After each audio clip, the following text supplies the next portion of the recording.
I just had my previous podcast was with KPMG managing partner and Alex, and what he described was that people often come to KPMG thinking that, okay, you must be dealing a lot with Fortune 50s, Fortune 500s in terms of incidents. But his point was, no, very rarely do we do that because they are more prepared and necessarily need to be more prepared.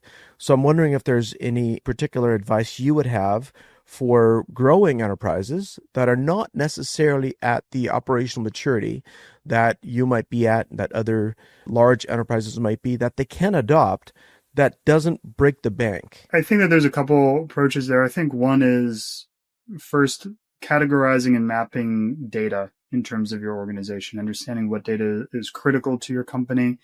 And that's going to be very dependent upon the organization, what it does, how it works with customers, what it's selling, so forth, so on. But knowing, I think, first, like what data is critical and then tiering it accordingly from a risk perspective. I think then looking at what systems connect and either transform, compute, or store that data, and looking at how those systems are configured, ensuring that it is properly configured. I would say, like an example, for instance, would be a lot of SaaS vendors, the lower tiers are not going to provide the necessary security and compliance functionality that you need.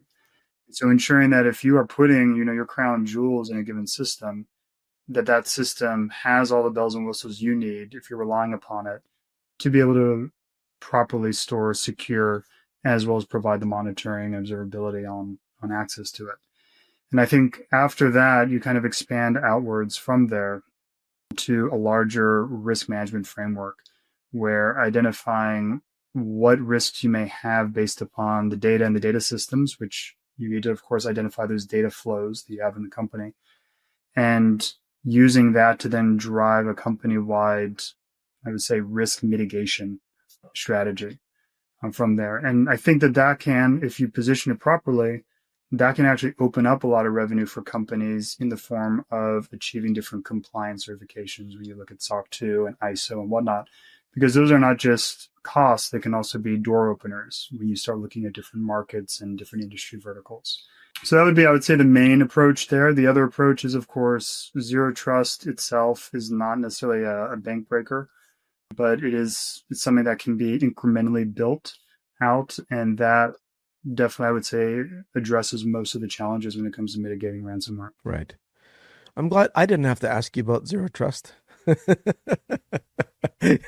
You know that we live in that space, but I have these interviews because I really would like the world of defenders to know that defense really takes a very broad approach, right? You got to take care of everything, but zero trust just seems to have such a broad impact when done right, and when it's adopted as a fundamental building block that you approach everything to, then because what it does is it forces you to get down to first principles and just do things right, from the ground up.